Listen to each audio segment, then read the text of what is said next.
Hello, it's Miss Rachel with the Otago Prattville Public Library, and today we're doing the craft for Thursday, November 19th Zoom Story Room. We're going to need scissors, a glue stick, and colors, and we're going to need our kit. From our kit, we're going to get our brown or tan paper, our paper plate cutout, and all of these leaves. Awesome. Once we have got those situated, we're going to start by tracing our hands on the brown paper. Now, Miss Rachel has big grown-up hands that aren't really going to fit on the paper, but basically what you want to do is trace your hand by setting it on the paper. You'll want to put your hands so that they fit side by side like this, and you're going to trace them by putting the marker all the way around. You can have a grown-up help you with that if you want.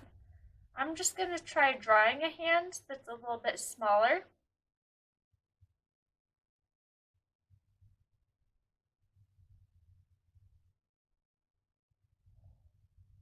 Perfect. And then that can be a little bit bigger. There we go. And then do the same thing for your other hand.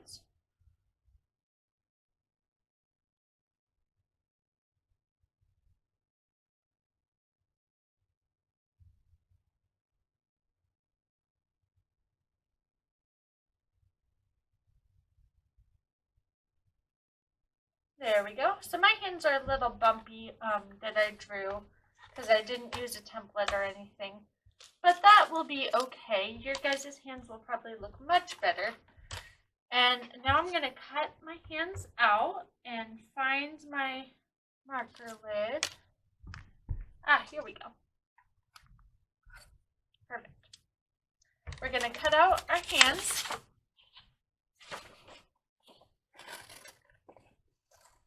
And then we're going to glue them to the bottom of the wreath once we've got them cut out. So that's what we're making today, is a fall wreath with our lovely fall leaves. We're going to want to glue our leaves on before we glue our hands down so that the hands can kind of look like a bow on the bottom. And I'll show you the order that we'll do everything in a moment. But first, I've got to get these cut out. Remember to take your time and be careful when you're working with scissors so that you're being safe. There's one hand. Let's do the other one.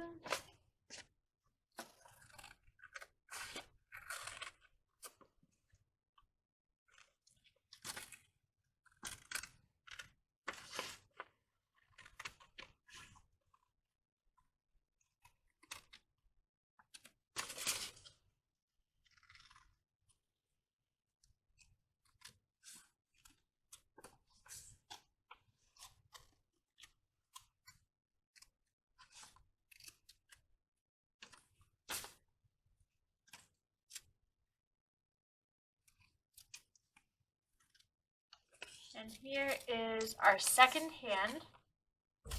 Perfect. We can throw away our scraps. And now we can begin to arrange our leaves and our hands around the wreath however you like.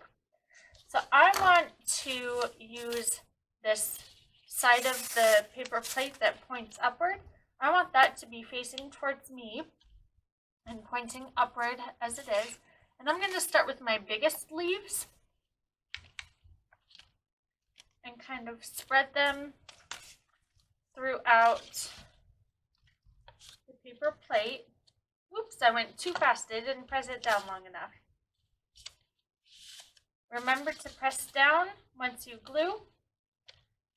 Maybe count to 5 or so, just so that you can be sure that your leaves will stay put.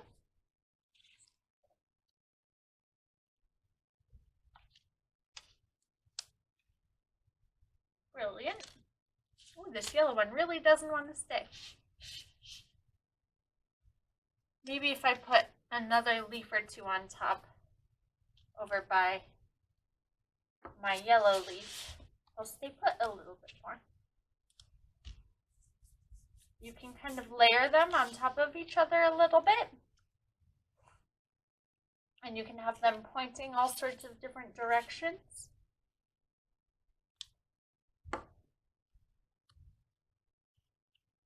I think it's fun to kind of alternate the colors so that I don't have a chunk of reds all together or a chunk of yellows or blues or oranges all together, but so that you can spread out the colors and keep it visually interesting, bright and colorful with these nice fall tones.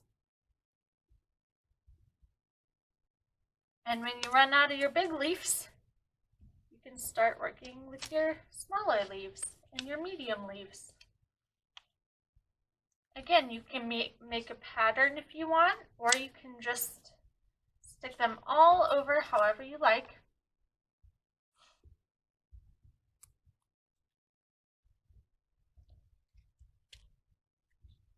And our wreath is coming together.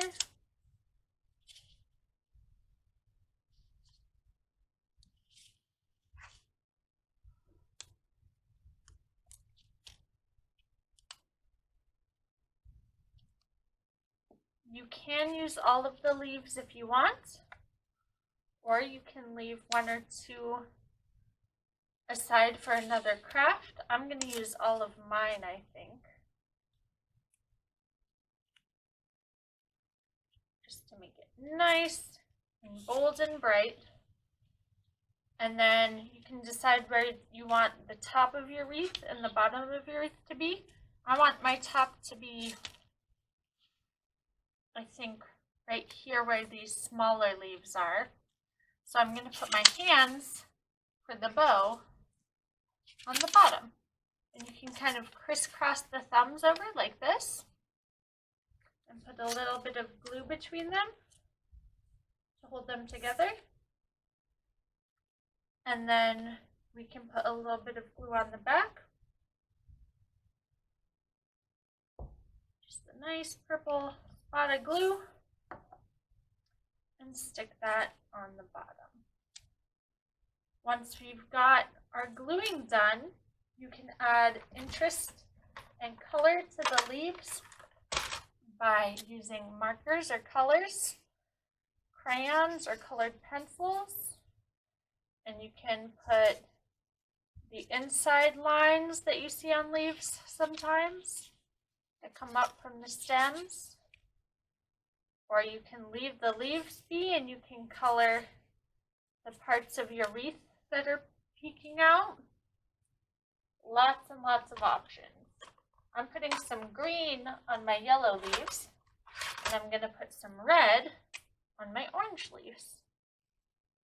And then I'm going to leave my red leaves just how they are, I think.